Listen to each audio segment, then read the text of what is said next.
Hi. Namaste, everyone. So, a few weeks ago on my Instagram, I posted a kind of ask me anything, just because there's been a lot going on at the moment and I thought I could film a little catch-up vlog. So over the past 3 months, a lot has been happening in my life. I got engaged, I got married, I ran 2 retreats, I did my 30 days of yoga, Wake the Witch, I did my studio classes, I did the online membership classes, and I also traveled America for 3 weeks. So a lot's been going on. I'm very tired, I'm very overwhelmed, and I'm close to a burnout.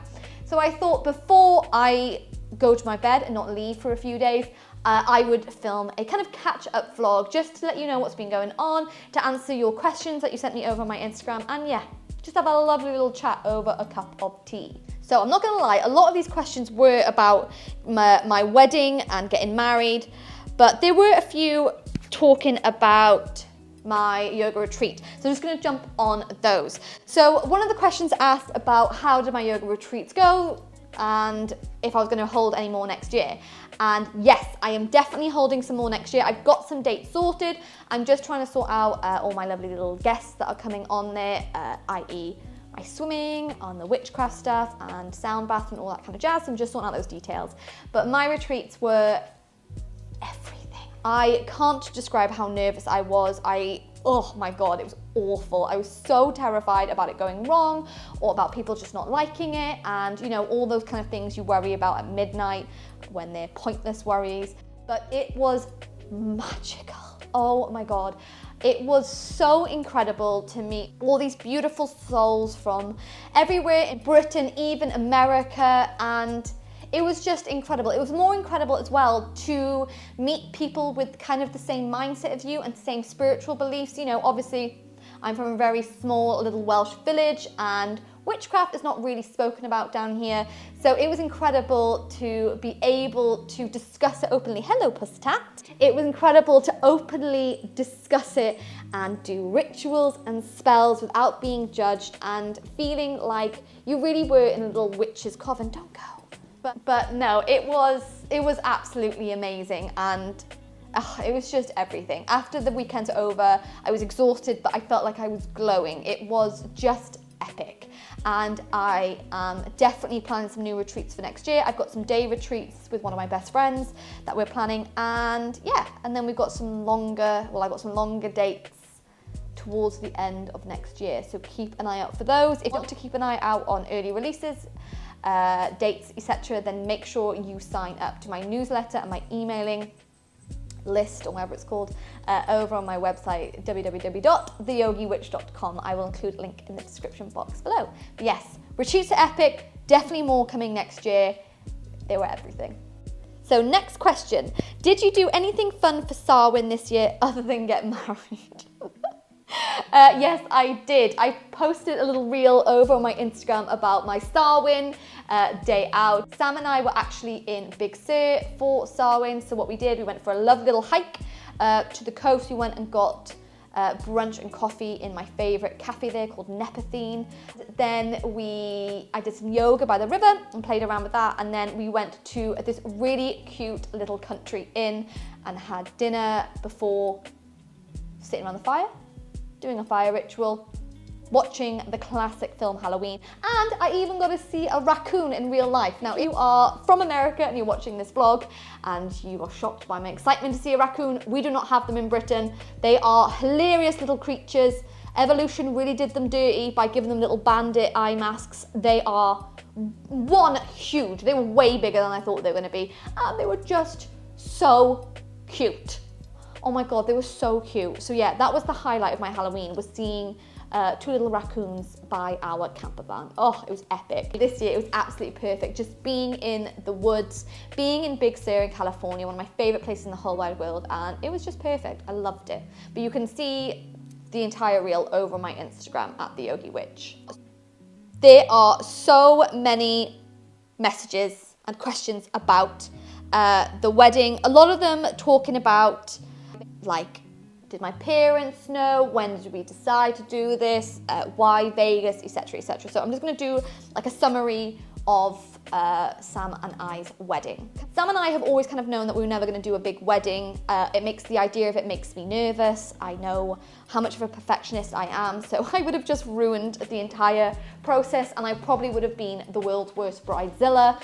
I know this about me, you know, I'm being brave and admitting I would have been a bridezilla. So yeah, we knew that we were going to do either a really tiny wedding or an elopement. We were booking tickets for California. It came up in conversation, you know, like joking.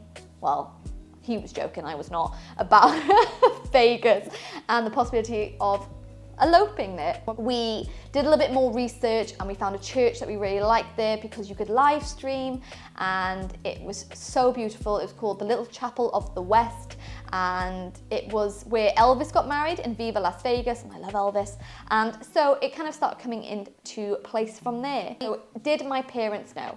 The short answer is yes, my parents did know. When Sam and I first started talking about eloping to Vegas, I actually went and kind of discussed it with my mum, just to see how she'd feel about it, because, you know, I didn't want to run off and upset anybody. And she was obviously incredibly supportive, as she always is, and yeah, was incredibly supportive. And then she did amazing things. So I felt like I didn't really miss out on a wedding aspect. Like, we got my wedding dress together, we practiced my hair and my makeup together. She wrote me a letter on my wedding day and got me a beautiful necklace. I wore her wedding veil from when she married my dad. So it was perfect. Like, my parents were incredibly supportive. Sam's family were incredibly supportive. So we messaged all our closest friends and family a couple of days beforehand, basically saying, surprise, we're getting married, here's the link, raise a glass, we'll celebrate when we get home.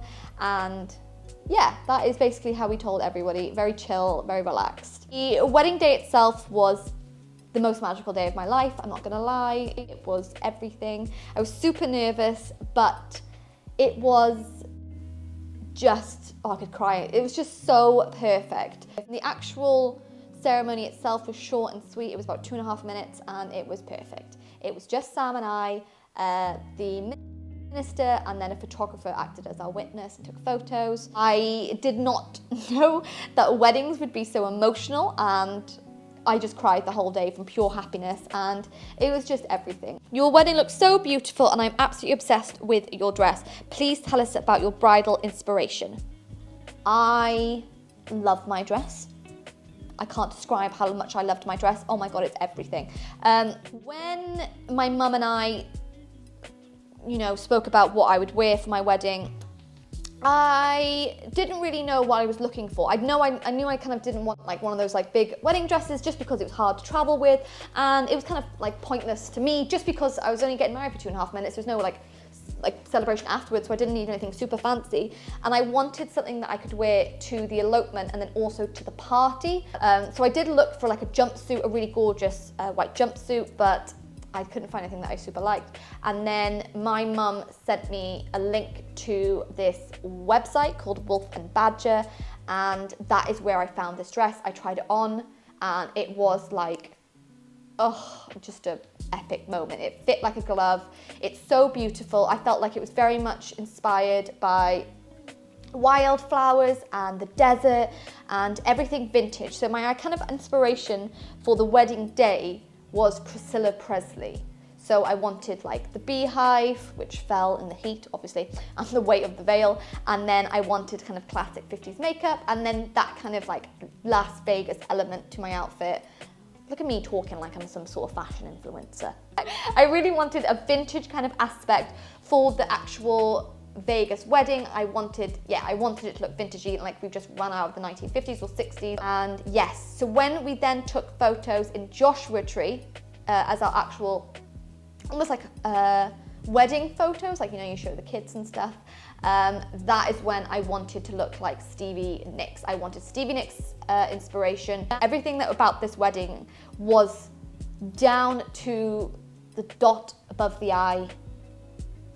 Like, it was perfect. You know, it's kind of one of those things that you tell the grandkids, like, I have no regret about how we got married.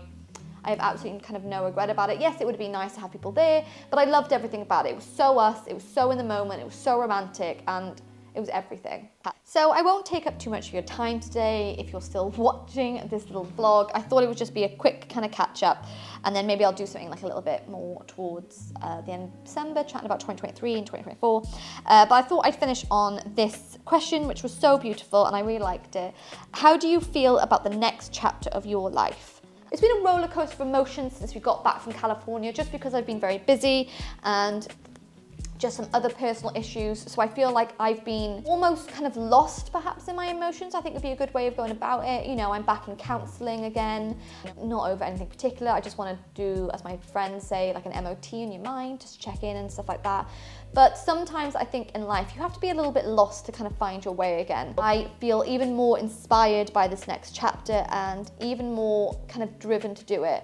In terms of yoga and kind of my career perhaps in the next chapter, I'm really excited. I'm starting to see like a lot of things come through, especially from like all the hard work I've put in 2023. So it's nice to kind of see this hard work come into fruition, and I'm really excited about where 2024 is going to take me. I have very big dreams, including the building of an app for the COVEN for my online yoga flows, and yeah, I'm really excited. I'm starting to make some big decisions in terms of yoga and retreats and kind of where I'd like to take this. So I'm really excited next year to share them all with you and to just keep flowing with this beautiful online coven. It's honestly just such an honor. I think sometimes when you suffer from anxiety and depression, which I do and I battle with and I live with, you know, sometimes the future can seem quite dark. But it's kind of times like this where you're able to see that light and you're able to feel the excitement that kind of keeps me personally driven and keeps me personally inspired. And yeah, it's just, I'm excited. Watch this space. Hopefully it'll be good. But enough of me waffling on. I really like these catch-ups and I hope to do another one at the end of 2023, so hopefully towards the end of December. So I'll post another Ask Me Anything about 2024, what I have planned. But yeah, I'd love to know what you've been up to. You can comment below if you have any other questions, if you want to know anything, or let me know how you're feeling about 2024. I'd love to know, so comment below. Yeah, just comment below. Thank you for listening to me waffle on. One of these days I'll get professional, but today is not it. Thank you so much for listening to me, guys. Sending all my love, sending all my blessings, and I will see you again soon.